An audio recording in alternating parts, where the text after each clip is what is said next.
Bil baru. Bil baru. Bil baru.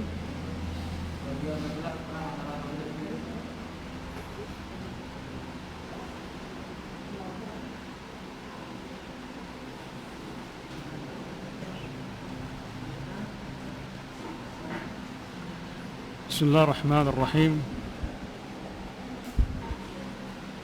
Assalamualaikum warahmatullahi wabarakatuh. Innal hamdalillah nahmaduhu wa nasta'inuhu wa nastaghfiruh wa na'udzu billahi min shururi anfusina wa min sayyiati a'malina. Man yahdihillahu fala mudilla lahu wa man yudlil fala hadiya lahu. Asyhadu an la ilaha illallah wahdahu la syarika lahu wa asyhadu anna Muhammadan 'abduhu wa rasuluh. قال الله تعالى في كتابه العزيز يا أيها الناس اتقوا ربكم الذي خلقكم من نفس واحدة وخلق منها زوجها وبث منهما رجالا كثيرا ونساء واتقوا الله الذي تساءلون به والأرحام إن الله كان عليكم رقيبا فإن أصدق الحديث كتاب الله وخير الهدي هدي محمد صلى الله عليه وسلم وشر الأمور محدثاتها فإن كل محدثة بدعة وكل بدعة ضلالة وكل ضلالة في النار أما بعد. Ikhwani a'izza'i rahimakumullah jami'an. Kembali kita bersua di majelis ini. Semoga Allah Subhanahu wa taala merahmati kita semuanya. Amin ya rabbal alamin. Yaitu membaca kitab Minhajul Firqatin Najiyah wa Raifatil Mansurah. Minhaj seperti yang kita pahami atau dikatakan manhaj adalah cara atau metode.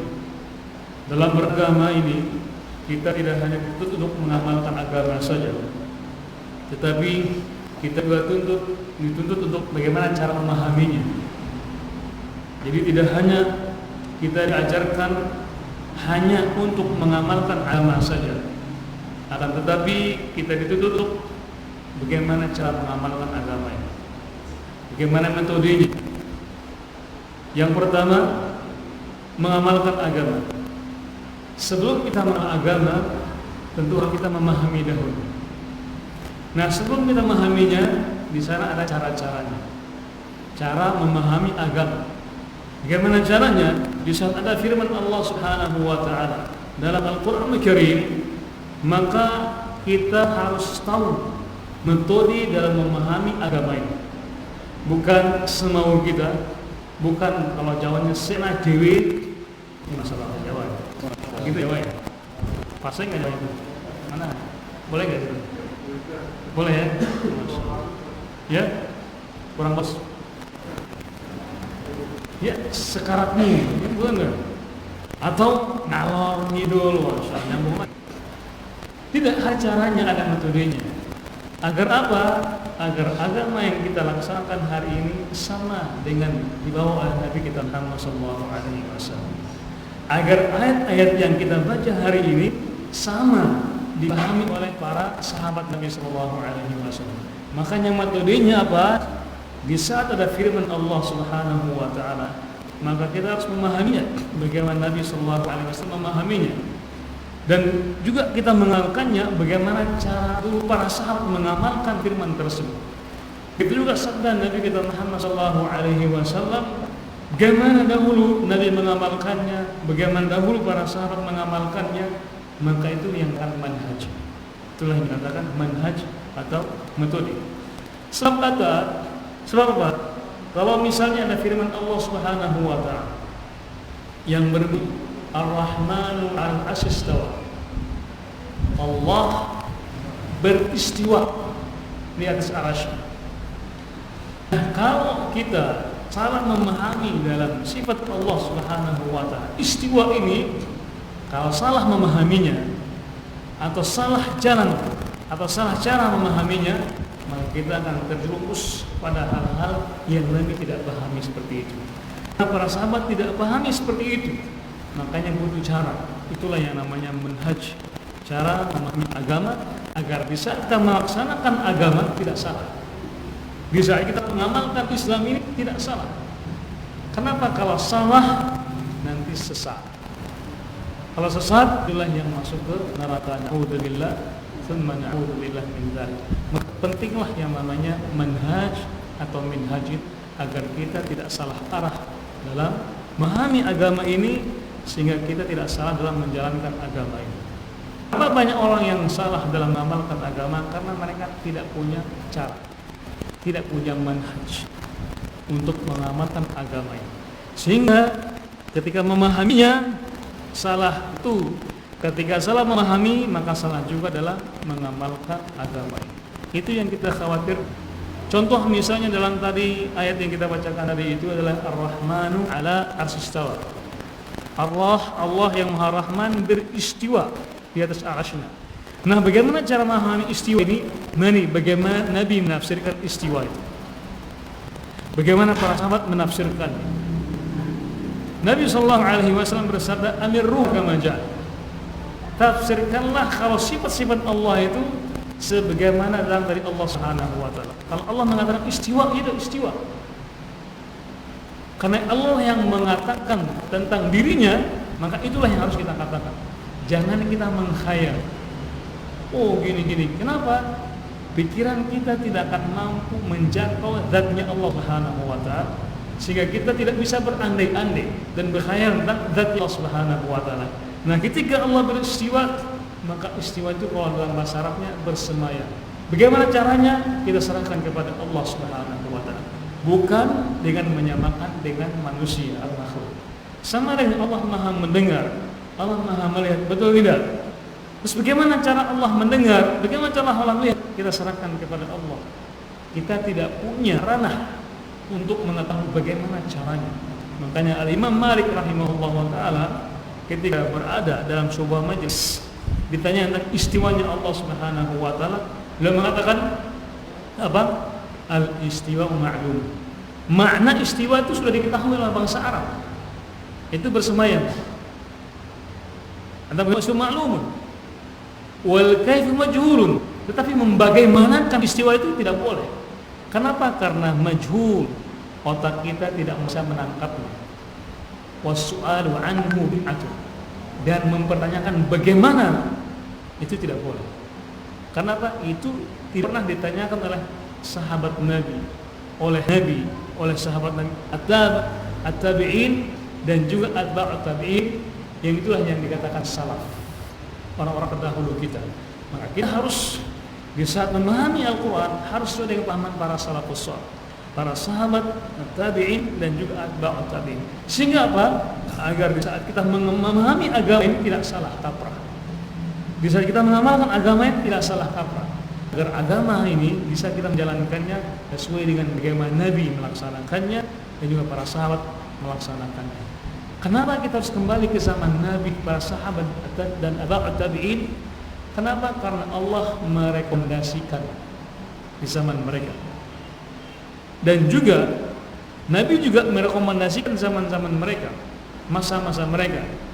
Allah Subhanahu wa ta'ala firman misalnya, kuntum khaira ummatin. Wahai para sahabat Nabi, Allah berfirman kepada siapa saat itu? Kepada para sahabat Nabi SAW. Ketika Allah turunkan ayat ini, Allah berfirman kepada sahabat, kalian telah menjadi orang yang terbaik, ukhrijat nas, yang dimunculkan ke muka bumi ini. Kenapa? Mereka beriman kepada Allah, melaksanakan amar ma'ruf nahi munkar. Dan Nabi pun bersabda, apa sabda beliau? Khairul quruni qarni, thumma alladhina yalunhum, thumma alladhina yalunhum. Sebaik-baik masa adalah masa itu masa para sahabat. Thumma alladhina yalunhum. Kemudian orang-orang datang setelahnya. Siapakah itu? At-tabi'in. Thumma alladhina yalunhum. Siapa mereka setelahnya? Yaitu atba'ut. Oleh karena itulah kita harus memahami, mengambil metode, itulah manhaj bagaimana tahu Nabi, para sahabat dan juga atba'ut tabi'in memahami agama. Itulah yang namanya manhaj atau minhaj. Makanya kita baca buku ini agar kita bisa memahami agama dengan benar, bukan dengan semau kita. atau seenak kita, tidak. Tapi bagaimana dahulu Nabi, para sahabat, atba'ut tabi'in memahami. Apa? Baca. Bagian 12, perang antara tauhid dengan syirik. 1. Perang antara tauhid dengan syirik telah terjadi sejak lama. Sejak zaman Nabi Nuh alaihissalam menyeru kaumnya untuk ibadah hanya kepada Allah semata dan meninggalkan ibadah kepada berhala. Nabi Nuh berada di tengah kaumnya selama 950 tahun. Beliau menyeru kaumnya kepada tauhid, tetapi penerimaan mereka sungguh di luar harapan. Secara jelas Al-Quran menggambarkan penolakan mereka dalam firman-Nya yang artinya, dan mereka berkata, jangan sekali-kali kamu meninggalkan penyembahan Tuhan kamu, dan jangan pula sekali-kali kamu meninggalkan penyembahan Wad, dan jangan pula Suwa, dan jangan Yagus, Ya'uq dan Nasr. Dan sesudahnya mereka telah menyesatkan kebanyakan manusia. Surat Nuh. Jadi peperangan antara tauhid dan syirik akan terus terjadi dari dahulu dan sampai sekarang, dan sampai hari kiamat tauhid akan berhadapan dengan kesyirikan. Begitu juga, yaitu yang hak pasti akan berhadapan dengan yang batil, dan begitu juga kebenaran pasti akan berhadapan dengan apa? Dengan apa? Kalau hak dengan yang batil, kalau kebenaran dengan tidak benaran, dengan kesalahan, pasti. Makanya jangan pernah putus asa. Kemanapun kita pergi dan dimanapun kita berada, di saat kita melaksanakan kebenaran pasti ada kebatilan di situ. Di saat kita melaksanakan yang hak pasti ada kebatilan yang akan berhadapan dengan kita. Makanya butuh kesabaran. Nabi Nuh alaihissalam, beliau berdakwah berapa tahun? 1000 tahun kecuali 50. Berapa 17? 950 tahun. Dan tidak ada yang ikut dengan beliau kecuali hanya segelintir orang saja. Itu pun bisa dihitung dengan jari. Luar biasa. Kita baru 4 tahun berdakwah. Udah 100 tahun?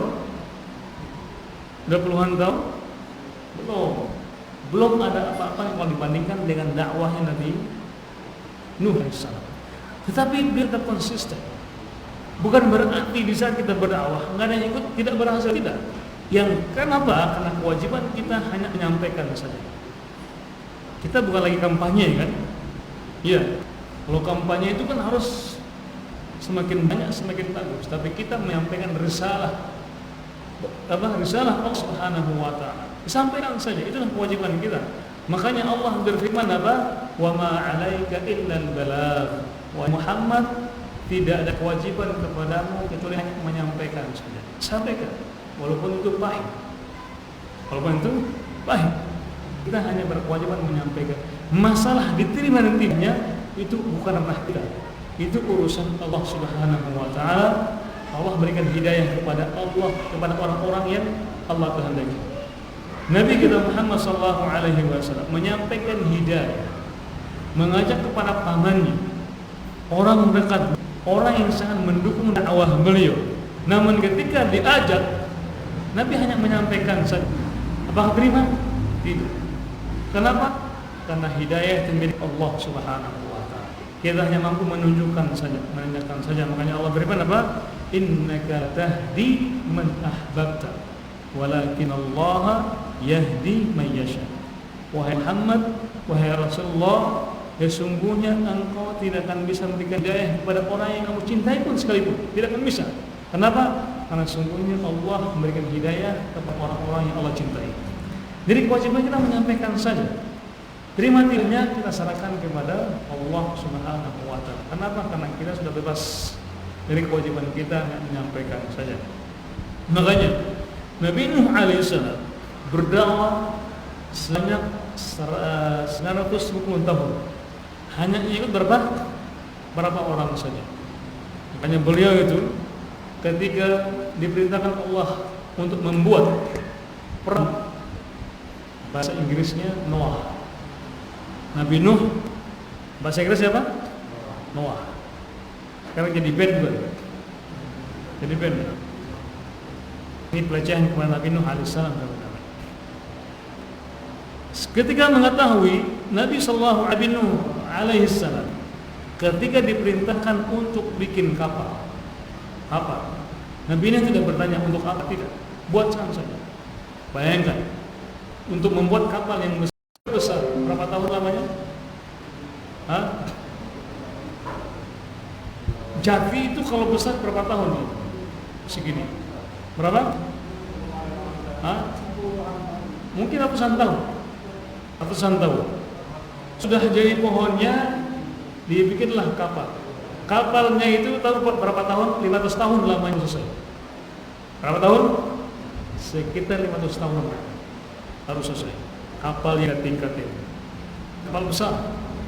Sambil berdakwah, sambil menyampaikan risalah Allah. Setiap itu juga beliau diejek oleh kaum, diejek. Ngapain bikin kapal? Ngapain bikin? Tapi Nabi Muhammad masih sering dengan sahabat-sahabatnya, hanya dengan beberapa orang saja. Nabi Nuh tidak putus asa sampai ketika tiba waktunya datang kepada Nabi Nuh untuk mengajak semua binatang-binatang naik ke kapalnya, termasuk juga sahabat-sahabat beliau yang ikut beliau, anaknya, anak Nabi Nuh yang tidak mau ikut dengan bapaknya. Apa kata anaknya? Ta'awi ilal jabal. Ketika bencana itu datang, Nabi Nuh mengajak anaknya. Bayangkan anaknya tidak dapat hidayah. Nabinya apa kata anaknya? Sa'awi ilal jabal. Wahai bapak, aku akan naik ke gunung. Apa kata Nabi Nuh? Ma'asimali. Wahai anakku, tidak ada yang bisa menolong hari ini kecuali Allah Subhanahu wa ta'ala. Betul. Walaupun dia sampai naik ke gunung karena airnya melebihi gunung, maka selamatlah Nabi Nuh dan juga para sahabat-sahabatnya, dan kesyirikan punah saat itu. Maka muncullah manusia yang bertauhid kepada Allah Subhanahu wa ta'ala. Namun sebelumnya itu ya muncullah setelahnya ini dikatakan apa? Ada Suwa, ada Yaghuth, ada Ya'uq wa Nasra. Itu awalnya adalah nama-nama orang yang soleh. Awalnya apa? Nama-nama orang yang soleh. Nah, disinilah syaitan sangat-sangat kuat di situ. Ketika mereka hidup, mereka masalah orang-orang yang mentauhidkan Allah Subhanahu wa ta'ala. Ini datang setelah Nabi Nuh alaihissalam mentauhidkan. Habis generasi yang soleh ini, muncullah generasi yang berikutnya. Nah, datanglah syaitan membisikkan mereka. Orang-orang ini orang yang soleh. Kayak seperti apa tadi? Wad. Kemudian Suwa, Yaghuth, bukan Yaqut. Yaqut menteri agama kita. Ya, susah apa namanya? Apa? Yaqut. Ya, bukan nama berhala ya, nama agama. Ini namanya Yaghuth wa Nasra. Nah, datanglah syaitan miskin mereka. Oh, ini orang yang soleh. Kalau mau beribadah, coba hadirkan mereka. Mereka hanya bayangan saja. Sampai di situ belum terjadi kesyirikan kepada Allah Subhanahu wa ta'ala. Habis generasi yang kedua, datang yang ketiga. Akhirnya datang syaitan. Syaitannya sama. Oh, dahulu itu mereka membuat patung-patung katanya. Patung-patung. Maka dibuatlah patung-patung. Generasi yang ketiga ini tetap menyembah kepada Allah, tapi dengan membuat patung agar mereka ingat tentang kesalahan mereka. Hancur generasi yang ketiga, muncullah generasi yang keempat. Patungnya masih ada nggak? Patungnya masih ada. Habis yang kedua, ketiga, muncullah yang keempat, datang syaitan. Mereka dulu menyembah mereka itu. Syaitan datang kepada orang yang datang setelahnya itu. Orang-orang ini disembah dahulunya, maka muncullah awal mula menyembah kepada berhala di saat itu. Generasi yang ketiga setelah Nabi Nuh alaihissalam menyampaikan dakwah. Baik, Allah Ta'ala Fadhal. Tentang tafsir ayat ini, Imam Al-Bukhari meriwayatkan dari Ibnu Abbas. Dia berkata, ini adalah nama-nama orang-orang soleh dari kaum Nabi Nuh. Ketika mereka meninggal dunia, setan membisikkan kepada kaumnya agar mereka membuat patung orang-orang soleh tersebut di tempat-tempat duduk mereka, dan agar memberinya nama sesuai dengan nama-nama mereka. Maka mereka pun melakukan perintah setan tersebut. Pada awalnya patung-patung itu tidak disembah, tetapi ketika mereka semua sudah binasa dan ilmu telah diangkat, mulailah patung-patung itu disembah. Yang kedua, Nah, jadi itu yang kita jelaskan ya. Awalnya mereka tidak menyembah berhala, namun bisikan, ingat, syaitan pelan-pelan dia. Jeratan-jeratannya itu langkah-langkahnya sangat halus dan lembut. Orang Bimana kata lembu, tidak keras, tapi lembu. Jadi enggak keras, ya, lembut, pelan-pelan, langkah-langkah. Makanya Allah mengatakan apa? Wala tattabi'u khutuwati syaitan. Janganlah kalian mengikuti langkah-langkah syaitan. Syaitan mungkin mengatakan jangan sholat. Nah, mungkin dulu. Ayo sholat dulu, diajak dulu, ayo sholat. Ketika dia sholat, perbagus sholat dulu, perbagus sholat. Akhirnya muncullah dia di situ. Dia sholat, tapi karena dia memperlihatkan sholatnya, akhirnya sholatnya tidak diterima oleh Allah Subhanahu wa Ta'ala. Ayo zikir, sudah zikir, perbanyak zikir kamu, bagus zikirnya, hanya perbanyak zikirnya. Muncullah zikir-zikir yang tidak ada tuntunan Nabi Sallallahu Alaihi Wasallam. Akhirnya zikirnya jadi kena jeratan. Nah, ketika dia tidak mau sholat, maka muncullah godaan-godaan yang berikutnya. Makanya syaitan itu lebih banyak menggoda kesyubhan daripada kesyahwat. Kalau maksiat, dia tahu itu bermaksiat kepada Allah Subhanahu wa Ta'ala. Sehingga orang bermaksiat tahu dia nyesat. Tapi kalau orang yang melaksanakan syubhat, dia merasa dia orang yang melaksanakan kebaikan. Wah, kita kan zikir nih, kita kan sholawat ini, betul zikir, terus sholawat. Benar enggak agamanya akhirnya itu dengan Nabi Sallallahu Alaihi Wasallam? Itu kelihatan syaitan. Tambah dengan ini. Fadhal. Yang kedua, selanjutnya datanglah para rasul sudah Nabi Nuh. Mereka menyuruh kaumnya agar beribadah hanya kepada Allah semata, dan agar meninggalkan apa yang mereka sembah selain Allah, sebab mereka tidak berhak untuk disembah. Renungkanlah ayat suci Al-Quran yang menceritakan tentang keadaan mereka, yang artinya, dan kami telah mengutus kepada kaum Ad, saudara mereka Hud. Ia berkata, hai kaumku, sembahlah Allah, sekali-kali tidak ada Tuhan bagimu selainnya, maka mengapa kamu tidak bertakwa kepadanya? Al-A'raf. Jadi setelah Nabi Nuh alaihissalam diutus, Nabi Nuh alaihissalam berdoa kepada umatnya hanya satu tujuan, yaitu agar hamba Allah mentauhidkan Allah Subhanahu wa Ta'ala. Kemudian datanglah juga Nabi-Nabi setelah Nuh alaihissalam, yaitu Hud. Nama kaumnya apa? Ad. Nama kaumnya apa? Nama Ad. Sama, yaitu memerintahkan kepada mentauhidkan Allah Subhanahu wa Ta'ala. Kemudian Thamud, nama kaumnya kepada Nabi Saleh alaihissalam. Makanya nama-namanya dahulu sampai sekarang. Kaum Thamud ini punya kelebihan. Sekarang kita dengan Madain Saleh. Kalau antum pergi ke sekitar Suriah dan sekitarnya itu ada semacam peninggalan kaumnya Nabi Saleh. Namanya Madain Saleh.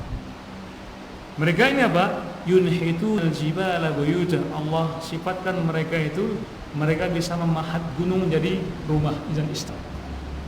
Coba antum buka di Google atau di YouTube, tulis Madain Saleh, itu terpampang gunung-gunung jadi batu semua.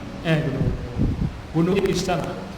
Karena mereka dahulu mereka punya keilmuan, penemuan-penemuan yang bisa merubah gunung jadi istana. Nah, sekarang dengan keilmuan yang kita punya, kita tidak bisa menjadikan gunung sebagai istana. Tapi orang dahulu, maka walaupun demikian, dalam hal menyembah pada Allah, akal mereka tidak bisa mencerna. mereka masih menyembah kepada selain Allah Subhanahu wa taala. Makanya Allah menyuruh mereka untuk menyembah kepada Allah Subhanahu wa taala. Nabi Syu'aib, nama kaumnya apa? Madian, juga disuruh untuk beribadah kepada Allah Subhanahu wa taala. Dan juga kepada Nabi Ibrahim alaihissalam, dan juga kepada anak-anaknya juga disuruh untuk beribadah kepada Allah Subhanahu wa taala. Bahkan Ibrahim dan juga Yakub berwasiat kepada anak-anaknya, ma ta'buduna min ba'di, apa yang kalian sembah nantinya setelah aku meninggalkan dunia. Bayangkan, wasiatnya bukan apa yang kamu makan, apa yang kamu minum, apa pekerjaanmu, apa pendapatanmu, tidak. Nabi Ibrahim sudah memikirkan tentang kondisi ekonomi anak-anak. Mau nggak makan, mau tidak makan, terserah. Tapi yang jelas apa yang mereka sembah nantinya. Itulah pesan atau wasiat Nabi Ibrahim dan juga Yakub pada anak-anaknya. Ma ta'buduna min ba'di, bukan ma ta'kuluna min ba'di. Bukan ma ta'kuluna min ba'di. Bukan yakul saja yang dipikirkan. Apalagi yakul balas ya. Tetapi apa yang kalian sembah nanti. Kemudian juga tentunya semua nabi-nabi ini berhadapan dengan orang-orang yang menentang tauhid Allah, mentauhidkan Allah Subhanahu wa taala. Terakhir, belum yang ketiga, yang terakhir. Yang terakhir. Yang ketiga, Rasulullah sebelum yang ketiga. Ada alinea terakhir sebelum yang ketiga. Dan orang musyrik, dan ingatlah ketika Ibrahim berkata kepada bapa dan kaumnya, sesungguhnya aku tidak tanggung jawab terhadap apa yang kamu sembah, tetapi aku menyembah Tuhan yang jadikanku, karena sungguhnya Dia akan memberi hidayah kepadaku. Az-Zukhruf. Terhadap dakwah para nabi tersebut, kaum musyrikin meresponnya dengan penentangan dan pengingkaran terhadap apa yang mereka bawa, dan memerangi para rasul dengan segala kemampuan yang mereka miliki. Nah, jadi jangankan kita, Nabi pun diperangi oleh kaumnya. Hanya karena apa? Hanya karena apa? Mengajak umat ini mentauhidkan Allah Subhanahu wa taala. Jadi peperangan dengan tauhid, syirik tauhid akan terus ada. Dan kita juga sekarang pasti akan berhadapan dengan orang-orang seperti itu, yang walaupun mungkin beda, mungkin sebutnya Islam radikal atau Islam teroris, sekarang ada Islam arogan, dan nanti jangan heran akan muncul juga istilah-istilah yang lain. Demi apa? Demi membentuk dakwah tauhid. Dan jangan, pasti kita akan berhadapan dengan mereka. Tapi sikap kita konsisten. Jangan dengar mereka. Kenapa? Karena kalau orang yang menggonggong, anjing yang menggonggong itu apa? Nggak dihiraukan orang. Tapi kalau singa yang diam itu membahayakan. Nah, ketika mereka menggonggong, diam saja, tidak usah dibalas. Ya, karena anjing itu kan gonggongan saja. Tapi kalau singa, kalau diam, dialah yang berwibawa. Dialah yang berwibawa, takut. Maka cukup kita diam saja, konsisten dalam melaksanakan tauhid ini, sehingga manusia-manusia yang sebelumnya syirik kepada Allah Subhanahu wa taala, insan yang mentauhidkan Allah Subhanahu wa taala. Bayangkan kalau seandainya semua umat ini mentauhidkan Allah Subhanahu wa taala, maka nanti dengan sendirinya akan muncul pemimpin-pemimpin yang juga mentauhidkan Allah Subhanahu wa taala. Muncul para pemuka-pemuka, para tokoh-tokoh yang juga beriman kepada Allah, mentauhidkan Allah Subhanahu wa taala. Maka dengan demikian, setelah syarat ini terpenuhi, maka Allah menjadikan kepada hambanya al-khilafah. Itulah apa namanya tadi? Menguasai negara, menguasai negeri ini. Kenapa? Beriman kepada Allah, yaitu mentauhidkan Allah Subhanahu wa taala. Barakallahu fikum wa nafa'allahu bikum al-Islam wal muslimin. Ini yang bisa kita sampaikan. Insyaallah kita akan teruskan bagian atau poin yang ketiga ya pada pertemuan berikutnya. Sebelum kita akhiri, ada yang perlu disampaikan, ditambahkan, dikoreksi, apa ditanyakan? Tafadhol. Masyaallah. Ustaz, mengenai hidayah, adakah cara menjaga hidayah? Karena bagaimana mengenai hidayah? Bagaimanakah cara kita mendapatkan hidayah dan juga menjaganya hidayah. Hidayah itu kata para ulama ada dua. Ada hidayah taufik, ada hidayah irsyad. Hidayah taufik itu milik Allah Subhanahu wa taala, yaitu memberikan dia taufik sehingga dia bisa melaksanakan agama Allah Subhanahu wa taala. Hidayah yang kedua yang namanya irsyad, itu tugas kita sebagai hamba Allah Subhanahu wa taala mengajak orang, mengingatkan, menegur, mengajak, menunjukkan inilah jalan Allah Subhanahu wa taala, tugas kita. Nah, setelah kita melaksanakan tugas kita serahkan kepada Allah Subhanahu wa taala. Nah, ketika dia sudah mendapatkan hidayah, muncul tugas berikutnya apa? Istiqomah. Istiqomah. Makanya ketika ada seorang sahabat Nabi sallallahu alaihi wasallam meminta fatwa kepada Nabi sallallahu alaihi wasallam tentang beragama ini, apa kata beliau? Qul amantu billah tsumma istaqim. Katakanlah aku sudah beriman kepada Allah dan istiqomahlah dengan posisi tersebut. Kenapa? Itulah amalan yang Allah cintai. Kata Nabi sallallahu alaihi wasallam dalam sabdanya, ahabbul a'mal ila Allah adwamuha wa in qall. Amalan yang paling Allah cintai adalah amalnya sedikit tetapi konsisten, istiqomah. Nah, sama juga dengan pengajian ini. Kalau kita ingin menjaga agar kita istiqomah konsisten dalam apa? Dalam menghadiri pengajian. Sebab apa? Kalau kita tidak hadir sekali saja, maka syaitan akan menggoda kita. Malas, percuma. Maka makin lama makin jauh, makin jauh. Makanya harus cabut kemalahan tersebut.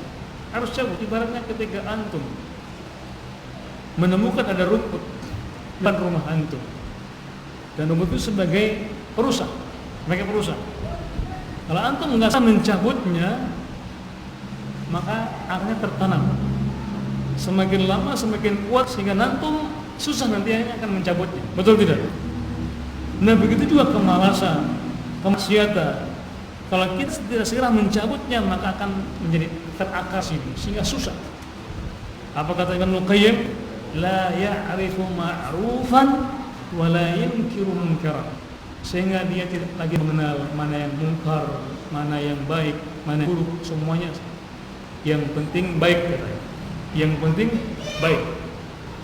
Ambil baiknya, buang buruknya. Benar enggak itu? Benar enggak? Ambil baiknya, buang buruknya. Perkataan ini ada benarnya, ada salahnya. Kalau dia sudah memahami, kalau dia sudah belajar dan mengetahui mana yang benar dan buruk, maka ambillah yang baik, tidak buruk. Namun ketika dia masih awam, dia datang dan dengar, dia mengatakan ambil baiknya, buang buruk. Sama misalnya ketika antum katakan kepada anak antum, nak pergi ke pasar beli ikan, cari ikan yang baik dan jangan beli yang buruk. Tahu nggak dia? Tahu nggak? Atau orang yang mungkin tahu mana ikan yang bagus, mana ikan yang tidak bagus. Ini kasih uang, kasih ya. Tahu nggak dia? Maka tidak akan bisa memilah dan memilih mana yang buruk. Nah, begitu juga dalam agama ini. Kalau dia masih awam, masih mengatakan ambil baiknya, buang buruknya. Kalau dia tidak punya pengetahuan, maka dia akan susah. Makanya itulah alasan kenapa banyak orang bertahan tentang kebodohannya, itu mengatakan demikian. Ambil baiknya, buang buruknya. Makanya butuh yang namanya ilmu. Butuh yang namanya, sehingga ketika ada orang yang memplesetkan ini, kata dia, oh tadi saya dengan Ustaz ambil baiknya, buang buruk. Pas pulang dia ambil sendal yang baik, dia tinggalkan yang buruk sendalnya itu. Karena apa? Salah memahami agama ini. Ya begitu juga. Jadi ada baiknya, ada buruk, bisa terima, tapi kalau dia berilmu akan laksanakan itu. Tapi kalau dia tidak punya berilmu atau masih awam, maka jangan terapkan itu. Harus berilmu. Harus mencari ilmu dahulu, baru bisa milah dan ambil. Nah, istiqomah tadi itu apa? Dengan cara bagaimana cara hidayah itu konsisten. Antum ketika goes ya, kenapa antum bisa lari jalan? Kenapa? Karena konsisten kan? Ayo terus. Coba kalau antum berhenti, apa terjadi? Jatuh enggak? Jatuh lama-lama jatuh kan? Ketika antum berhenti mengayuh dan berhenti lama-lama akan jatuh sendiri. Nah, itulah hidayah. Kalau antum ingin tetap berjaya terus sampai ke finish. Itulah yang namanya hidayah, agar kita konsisten dalam menjalankannya. Kenapa? Kita antum goes mulai kiri kanan, maka Anda akan nabrak mungkin. Ketika lihat ke belakang, orang itu konsisten fokus dengan tujuan kita kepada Allah Subhanahu wa taala, maka Allah akan berikan kita kemudahan-kemudahan. Jangan ya. Jadi tetaplah menggoes, fokus, jangan lewat dengan tetap kiri kanan yang bisa mengganggu hidayah kita. Wallahu taala. Sewaktu masih ada waktu? Yang lainnya? Tentu lagi, Masya Allah. Silakan. Ada pertanyaan? Kita akan dahulu. Betul.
Cek sound, cek. Jauhinnya.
Jangan mundur. Kamera.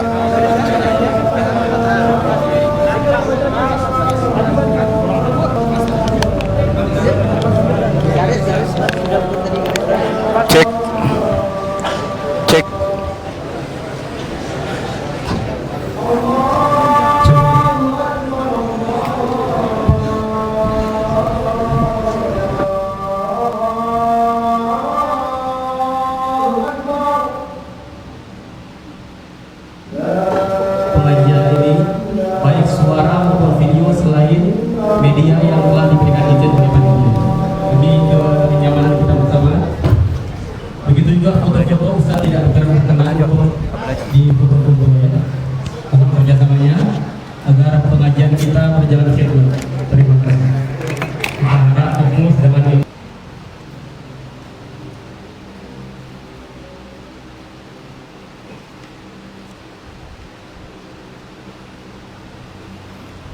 Alhamdulillah wassalatu wassalamu ala Rasulillah wa ala alihi wa ashabihi wa man wala amma ba'd.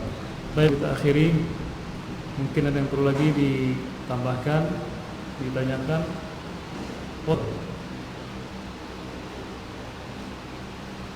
Masya Allah. Ini kan dalam hal pertanian kita Pertanian. ya, biasanya kan kita ini kalau memupuk itu kan kita lihat cuaca gitu. Nah, kadang kita itu lihat prediksi dari BMKG. Nah, kira-kira seperti apa? Misalnya mereka biasanya memprediksi dalam 3 hari bakal hujan atau gimana. Nah, ketika kita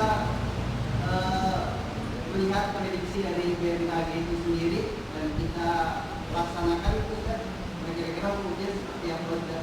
Nah, kemudian yang kedua berkaitan dengan pernah kita dengar bahwa ketika sudah terbiasa dengan riba, lalai dengan pertanian, peternakan dan seterusnya. Nah, kira-kira kiat untuk kita sebagai petani supaya tidak melalaikan dari pertanian itu sendiri, kira-kira seperti apa? Nah, ada dua hal yang kedua-duanya berkaitan dengan pertanian. Masya Allah, ini langsung bertanya pertanian. Ada bakal pertanian di sini. Yang pertama masalah perkiraan cuaca. Ingat BMKG mengatakan apa? Mereka mengatakan perkira, bukan memastikan. Ya kan? Kalau sesuai dengan ilmu yang dipelajari dan juga pengalaman dan tanda-tanda dan isyarat-isyaratnya, maka bolehkan. Tapi tidak meyakinkan. Karena apa? Mereka dia mengatakan kan perkiraan, ya kan? Perkiraan, bukan memastikan. Yang salah itu adalah memastikan yang salah. Nah, tidak mengapa ketika ada tanda-tanda hari ini akan terjadi gini-gini, yang apa kita berwaspada, ya waspada, tetap waspada atau ambil ancang-ancang, mengambil sebab agar kita tidak agar kita dijauhkan dari mara bahaya. Itu nggak jadi masalah kalau hanya memperkirakan saja. Kemudian juga dahulu bangsa Arab itu mereka paling tahu tentang perbintangan. Dahulu kalau orang mau berburu, mereka melihat bintang. Oh, ini arah angin, oh ini bintang ini, mereka tahu, oh gini di sana ada banyak mereka banyak buruan. Dan juga ketika mereka safar, mereka lihat bintang. Dahulu kan tidak ada kompas, ya tidak. Mereka hanya melihatnya bintang, maka itu boleh berdasarkan pengalaman, penelitian bintang ini, bintang itu. Maka sebenarnya ilmu ilmu perbintangan itu bukan milik orang kafir, itu dahulunya orang Arab yang pertama kali. Makanya muncullah bintang-bintang Scorpion, bintang apa lagi? Kobra, bintang 7. Bintang apa? Bintang Banu. Ada bintang apa lagi? Iya. Kalau orang Indonesia itu, kalau TNI kan cuma 4 bintangnya. Orang pusing itu 7 bintang, bintang 7. Sehingga nggak pusing dia. Jadi nggak jadi masalah. Tapi kalau meyakininya yang salah, memastikannya yang salah. Kenapa? Karena muncullah perkembangan perbintangan itu jadi syirik kepada Allah Subhanahu wa taala. Jadi orang lahir bulan sekian sampai bulan sekian, maka bintangnya apa? Apa contohnya? Leo misalnya, antum Leo berarti. Oh enggak. Maka nanti jodohnya sekian, rezekinya sekian, itu namanya hoax. Kenapa? Dia sudah bisa memastikan.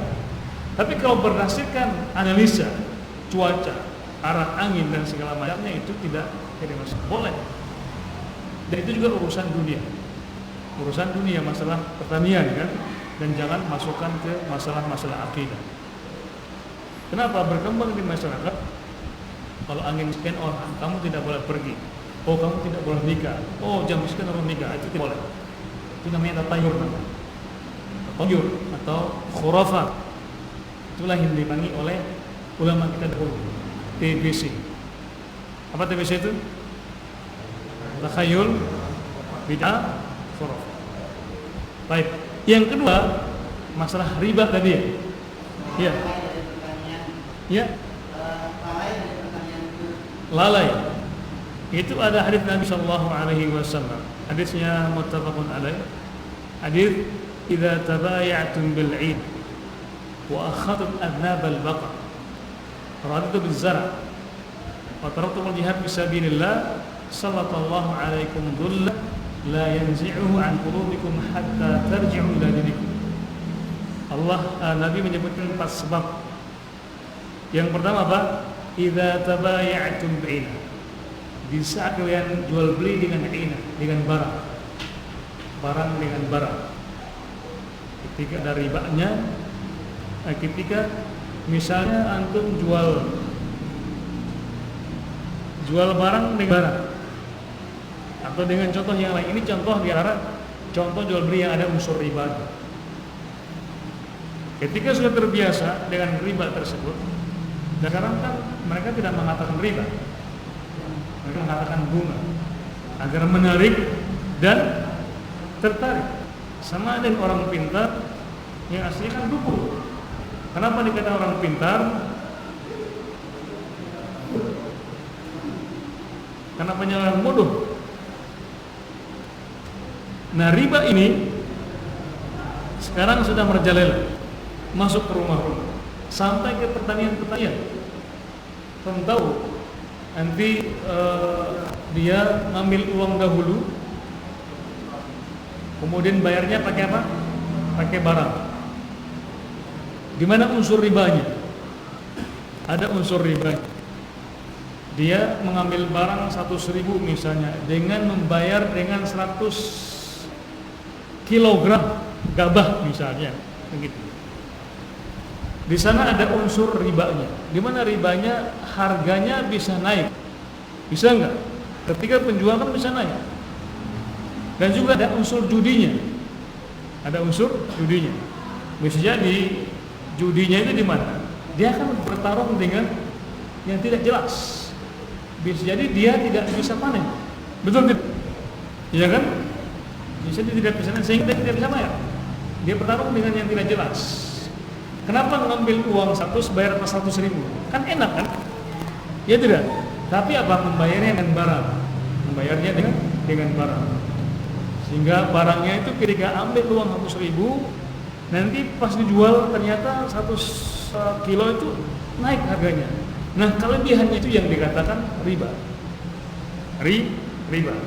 Atau nggak tahu kapan panennya, mungkin apalagi karena kan musim hujannya nggak tentu, ketika pas panen anjlok atau rusak tanamannya, nggak bisa panen. Ada unsur yang namanya judi. Dan juga ada 3 macam ini, ada gharar, nggak jelas isu. Gimana rasanya kan nggak tahu hasilnya atau tidak. Jadi ada ribanya, ada apa namanya, ada judinya, ada ghararnya. Nah, 3 unsur nih kalau dalam muamalah maka itu diharamkan. Ada unsur ribanya, ada unsur ghararnya, unsur judinya, apalagi ini ada 3-tiganya, maka itu tidak boleh. Nah, orang sekarang terbiasa. Oh, sudah biasa katanya.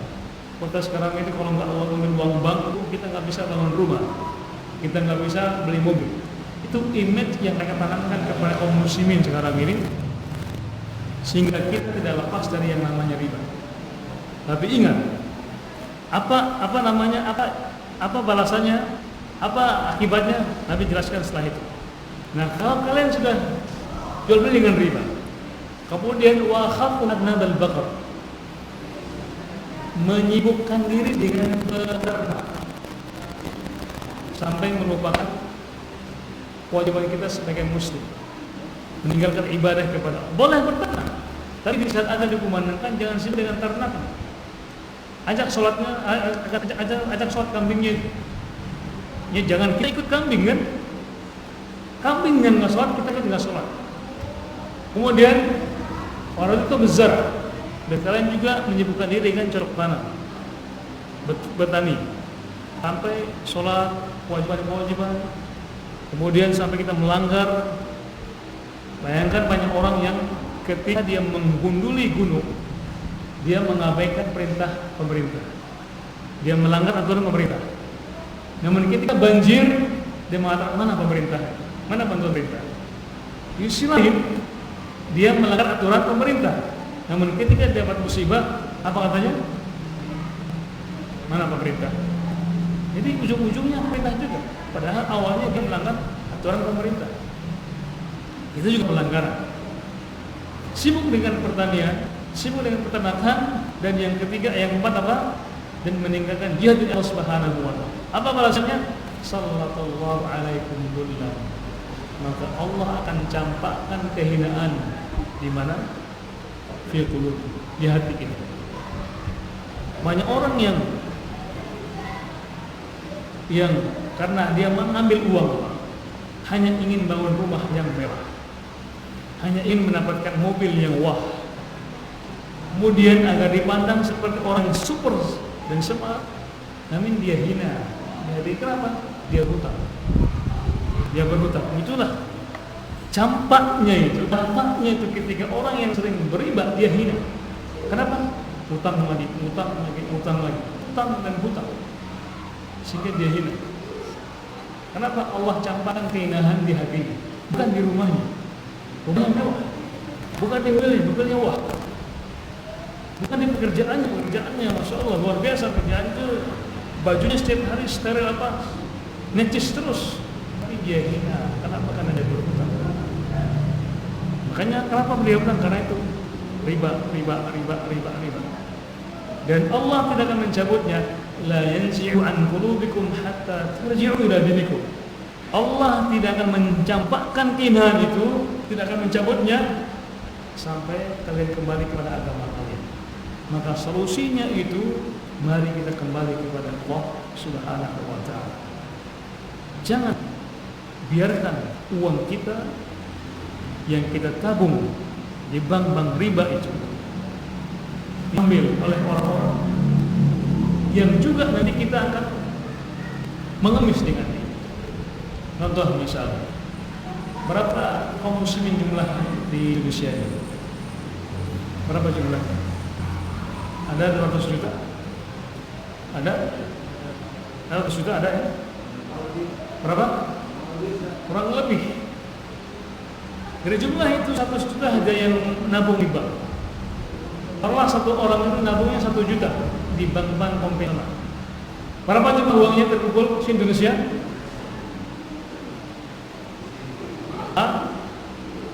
Atau 10.000 saja, 10.000 saja orang nabung di bank, dikali 100 juta, berapa jadinya? 1 T. 1 T apa 1 T? 1 T kan? Siapa yang ngambil uang itu? Siapa yang menggunakan uang itu? Pelaku riba. Mereka buat perusahaan-perusahaan, mereka buat dagangan-dagangan, bikin rokok, bikin khamr, bikin segala macamnya itu, sehingga orang Islam bekerja di situ. Atau nggak usah sama saja itu. Kita nabung di bank-bank konvensional itu. 1 juta berapa jumlah kaum muslimin yang ada di bawah itu? Terus ya taruhlah yang nabung 500 orang. Kalau 1 juta per orang berapa itu? 100 juta. Terkumpul dalam 100 juta. Itu diambil sama orang-orang. Sehingga kaum muslimin apa? Menjadi pekerja. Kita nggak bisa. Kalau seandainya kita tidak nabung di bank-bank itu, kita di mana? Kita kan punya koperasi. Enggak ada koperasi, bikin koperasi. Iya kan? Kita tanam 10.000, 20.000 per hari atau seminggu, maka akan terkumpul uang. Kita berikan uang tersebut kepada pelaku usaha. Kita bantu ke masjid. Ya sekarang saja misalnya ini, berapa jumlah kita sekarang ini? Berapa sekarang ini? Ada 50? Kalau kita mau nyumbang saja 10.000 per kali pertemuan di sini, berapa kumpul? 10 kali 50.000 berapa? 10.000 kali 50 berapa? Berapa? 500. Berapa? 500. Kali 4 pengajian misalnya 4 minggu 2 juta. Kali berapa ustaz di sini? 3, berarti 2 juta kali 3 berapa? Ya? 6 juta. Masya Allah, sebulan bisa mengumpulkan 6 juta. Kita bisa memberikan sumbangan kepada yang mau menikah, misalnya. Kita bisa memberikan modal kepada orang yang ingin buka usaha. Berawal dari masjid. Kalau bukan kita, siapa lagi? Kita jangan hanya beropini tapi tidak bertindak. Mari dari sekarang kita bertindak. Ya kan begitu harusnya. Maka insya Allah akan terus sejahtera. Mungkin ini kipas angin akan diganti di dulu, karena ada AC di sini. Dengan itu kita bisa